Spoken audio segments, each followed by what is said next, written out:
At nandito na naman tayo sa atin 'no, na other channel doll name. Ngayon kukunin natin 'no, ang highest energy para naman dito sa ating mga energies na mahahagap dito sa ating other channel doll name. Doll name which means Goddess of the Moon in Korean, okay?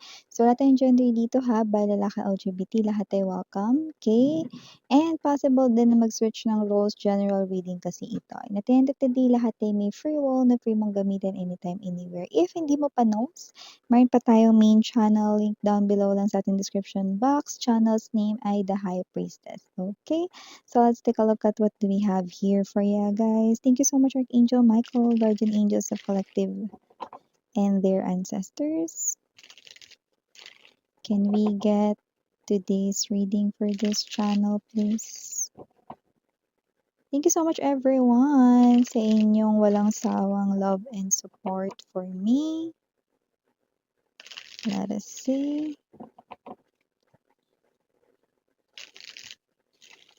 Okay, let's go ahead and check these energies. Three of Wands. Oh, someone here ay nakikita ko magta-trouble sa'yo to talk. What about the talk right in here? Ooh. Four of Swords, Page of Cups, Knight of Wands, Nine of Wands, King of Cups, Queen of Coins, and the Six of Cups. Oh, look at that. Ano meron dyan, Miss Yan? Meron dito magta-travel sa'yo. Someone na sa lahat ng tao sa mundo, siya yung hindi mo in-expect na bibisita sa'yo. Oh, that's intriguing, Miss Yan. I know that this person here ay someone na nakikita kong bibisita sa'yo at may dala siya sa'yo rito. Sunmal or gift. Ayan, no? May dala siya sa'yong gift rito. Pero parang yung gift, parang ayaw mo. Ayan, no? So, whatever the case may be, mataas kasi minsan ang standard ko, anong gift ba yan? Mamahalin ba yan o putyo-putyo?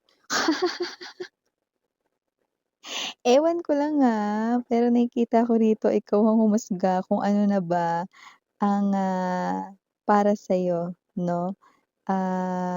Hindi naman presyo kundi value nitong gift na ito sa'yo. Ayan, no? So, whatever the case may be, let us now reveal kung sino itong papunta sa inyo at ano ang dala niyang regalo, no? So, kaya ka rito magugulat, magigimbal dahil ito ay ang iyong karibal or minsang naging karibal sa puso ng person mo. Pwede rin na ito ay literal na third party ng person mo. At ang ibibigay niya sa iyo rito ay hindi material na bagay, no? Kaya wala itong parang value na expensive or cheap na price, pero kung ano man 'to na sunmol dito para sa'yo ay isasaoli niya na yung person mo. Kaya nga sabi ko sa inyo ikaw na yung mag-set ng value, no? Para ba sa'yo yung person mo na yan ay basura na ba? O baka puwede pang magamit niyan, So whatever the case may be, grabe naman yun Miss yan 'no, you judge, sweetheart. Because I do see 'no, na kailangan mo mag-prepare dahil paparating na, 'no, nakaabang na. Parang ewan ko, yung iba nasa malayo kung sino man itong other person na ito 'no, pero pupuntahan ka niya, isasaoli niya yung person mo sa'yo 'no, makikipag-usap siya. Hindi niya literal na bibitbitin yun 'no, hindi naman yun bagay. Pero makikipag-deal siya rito sa'yo na kunin mo na 'no, ang person mo, bawiin mo na. Saan ka nakakita 'no, tao isusoli sa'yo, 'di ba? So whatever the case may be, just take only what resonates 'no. So I do see, nasa sa inyo kung tatanggapin niyo pa ba 'yan 'no or hindi na. Pero kaya niya rito isasauli ang person mo 'no, kasi hindi na siya dito nakapagpahinga ng maayos. Ang person mo ay masakit sa bangs, 'yan 'no, masakit sa ulo 'no, hindi siya makapag-focus sa kanyang trabaho, tamad din ang person mo, tapos ang person mo ay nagtataglay ng Knight of Wands energy. In other words, Knight of Wands to the Nine of Wands na napapagod yung person na ito, kung third party man yan or whatever.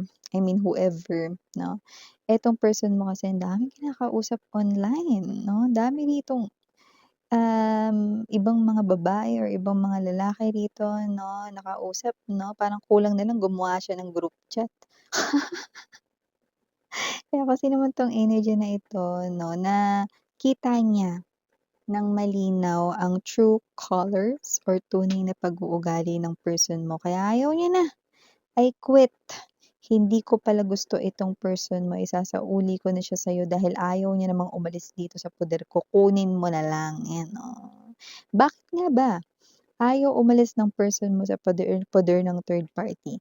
Kasi kung sino 'tong third party or kung sino 'tong person na 'to na magsasauli ng person mo sa'yo, meron 'yan na energy ng good money flow. Ibig sabihin, puwedeng buhay na buhay siya diyan or masipag kasi siya na magtrabaho rito 'no at naibibigay ang kanyang mga luho pero hindi na matagalan netong other person or ng third party 'no, etong pagiging palikero 'no, at pagiging flirt ng person mo, 'di ba? Kasi sabihin na natin 'no, kung 'yan man ay third party or whatever 'no, siyempre tao din 'yan 'no. Yang mga third party 'no, ay puwedeng nangangarap rin ng, pag-ibig na wagas, 'yan 'no. So siyempre mga babes 'no, kanya-kanya naman ng trip 'yan, pero maaaring siya ito 'no, na nag-ilusyon na makakahanap rito 'no, ng wagas ng pag-ibig sa person mo pero etong person mo naman 'no, sadyang malandutay, alam ko naman yun miss yan kasi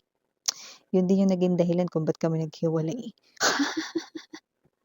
But yeah, I do see na kung sino man 'tong person mo na ito, walang kaalaman ng person mo rito na usap or makikipagkita, etong other person or yung third party sa'yo upang isauli na siya rito sa'yo, 'yan na makikiusap rito 'no.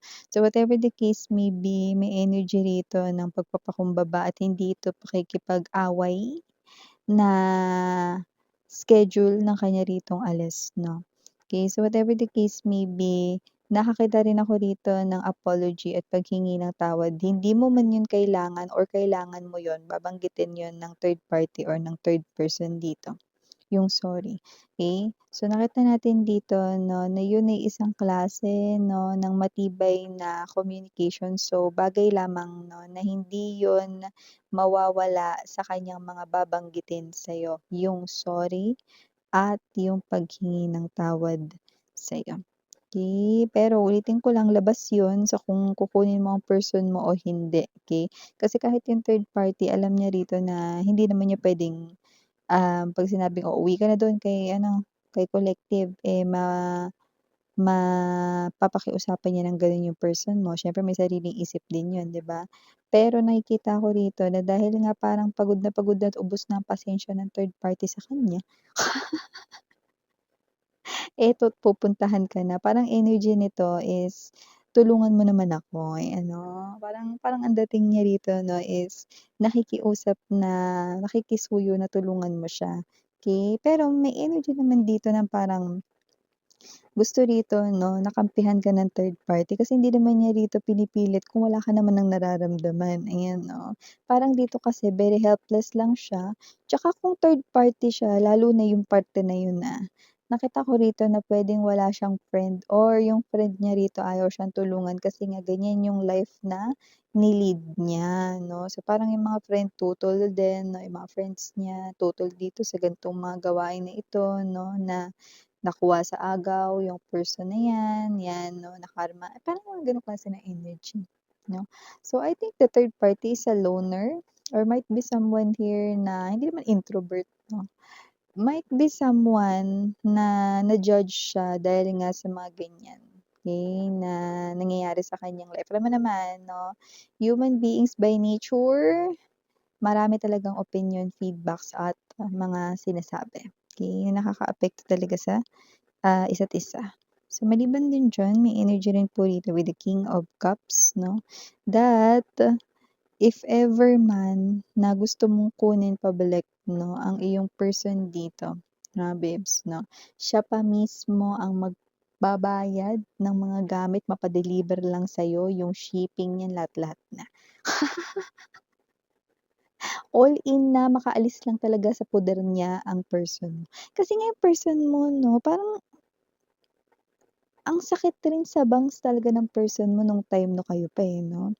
Parang hindi ka mapakali, parang feeling mo lagi siyang may ginagawang milagro, parang feeling mo laging may hindi tama sa ginagawa niya 'no, parang feeling mo lagi siyang alam mo 'yun, lagi kang kinakabahan. Eh, lalo na kapagka hindi mo alam kung anong pinaggagagawa niya ngayon.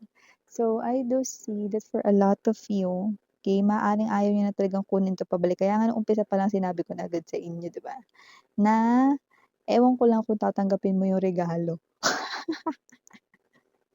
Kasi sa una sa lahat, "I miss yan, dirty na yan." Ara, I know.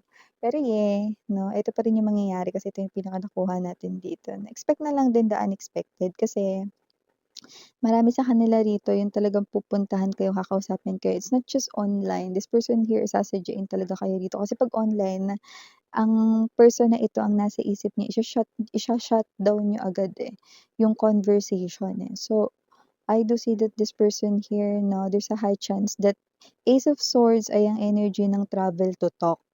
So, ibig sabihin this person here will travel to talk sa inyo, personally, face to face, 'yan 'no, para makita niya rin din agad yung isasagot mo. Kasi nga naman 'pag nalaman mo na siya yung third party sa online pa lang na maaaring i-sin zone mo siya, dedma kung kumbaga 'no. So, 'yan yung iniiwasan niya, alam niya 'yan, okey. Kaya para masigurado 'no na mapapakinggan ninyo ang kanyang sasabihin, 'yan, okey, nakikita ko pupuntahan niya talaga kayo in person. Six of Cups 'no, bukod sa walang kamali-mali ang person mo, nakikipag-usap ngayon sa iba't ibang mga babae or lalaki 'no, nakikita ko rito na itong person mo ay, napapansin rin na parang, iba ang kinikilos ng third party sa kanya 'no. Maaaring hindi niya nabibili ngayon yung mga gusto niyang bilhin, like pagkain or luho 'no, napapansin niya yun 'no. So, parang ang person mo rito ay naghahanap ng para siyang tipaklong. Naghahanap siya dito ng panibago na parang dun naman siya titira, dun naman siya ay go. Ay. Kaya kung sino man 'tong third party na 'to, tama ang desisyon niya na tanggalin sa buhay 'yan 'no, dahil mukhang pasakit lang talaga rito 'tong lalaking ito or babaeng ito, 'yan. Okey? So, whatever the case may be, ano man ang desisyon mo rito 'no, kunin mo man 'yan pabalik o hindi, okey, meron ka pa ring bisita rito, okey, na dati ay para sa'yo buwisita, 'yan. At puwede rin mabwisit ka sa kung anong sasabihin niya sa'yo. Pero gano'n pa man 'no, masabi mo sa sarili mo, "Ay buti na lang nakalayo na ako sa kanya. Hanggang ngayon pala hindi pa rin siya natututo." Ay go. So your initials, you have here capital letter C, capital letter G, capital letter T, capital letter N, capital letter I don't know if that's one or I, kasi parang I, eh. But yeah, okay. If that's one, I do see that this is, something here na parang not really a new beginning 'no, parang another chance to live. So, I think yung third party ay now choosing to live yung kanyang own life 'no, without, any burden or pasanin 'no, pasakit ganyan. Ganong klase ng energy, and we also have here capital letter D as in dog and capital letter victory V.